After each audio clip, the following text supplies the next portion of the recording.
What's going on, everyone? My name's Tenebris Infinite, and the New Dawn update has finally launched today, meaning everyone on all platforms can finally enjoy the massive features we've talked about so far on my channel, but in their finalized and more polished state.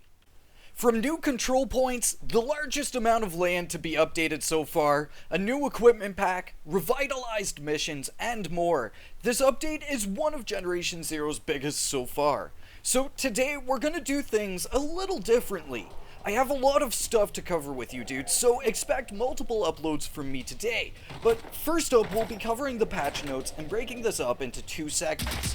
One for the patch notes proper, and another purely for the bug fixes. There are so many here that I want to really highlight them, so you'll be getting these patch notes in two parts today.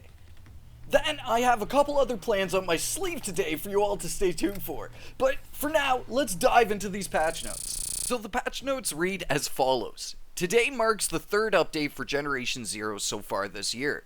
This time around, we're focusing on polishing the early game a bit more for our newer players, as well as giving a new option for veteran players to experiment more with their character builds. New Dawn NPCs. With this update, we added some new NPCs to the beginning of the game. These revamped missions will introduce two new characters to the world of Ostator. You'll find Therese quite early in the first mission to help guide you through your understanding of the systems of Generation Zero through given objectives. And Pontus will make a quick cameo in your journey through the archipelago as well.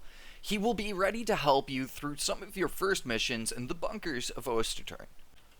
Skill Respec. Skill Respec has also arrived. Players can finally continue to iterate and experiment with their character builds. You'll have to progress a bit in-game before you're able to use this new feature, as you'll have to collect 5 uranium to do so. These can be found around Ostator through various activities. You can also earn 5 uranium for every 5 player levels up until level 31. And then afterwards you will earn 5 uranium for each level after 31. Indeed, you read that right. The level cap is coming off in Generation Zero. Partially, anyway, with the new maximum level reaching 10,000 for those that are running and gunning their way to Prestige.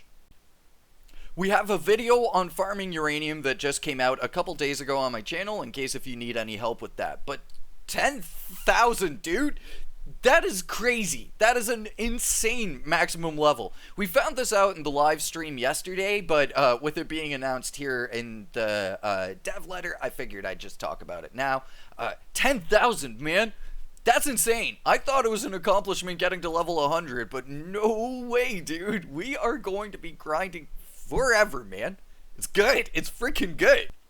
Farmlands control points. Phoenix has been quite busy since the last update and has further encroached into the farmlands region with new control points.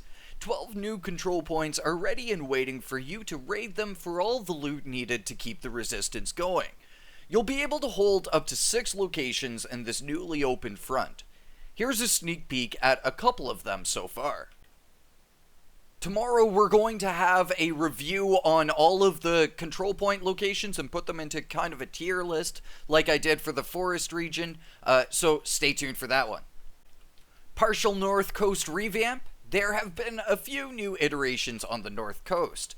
The most affected areas are in Hagaboda, so hop on over to see all the new details and explore. Tactical Equipment Pack. This paid DLC is bringing new tactics to the battlefield with scrap-together support equipment from past Resistance fights. Autonomous Turret Sentry. This deployable mini-tower can give you cover fire while traversing an incursion. Portable Cover. Assembled armor pieces from Phoenix's friends can now give you cover in a tight spot. Remote Sticky Bombs. You'll now be able to throw and stick multiple explosives to any incoming machine, perhaps even turning them into a makeshift weapon on the fly. Dog Toy Lure. This trap is cute and cuddly, for a brief moment anyway, but will bring explosive hugs to its metallic friends after some time. And lastly, the Molotov Cocktail, a classic weapon for any resistance. Throwing these will not only damage machines, but will also burn fuel on the ground for added effect.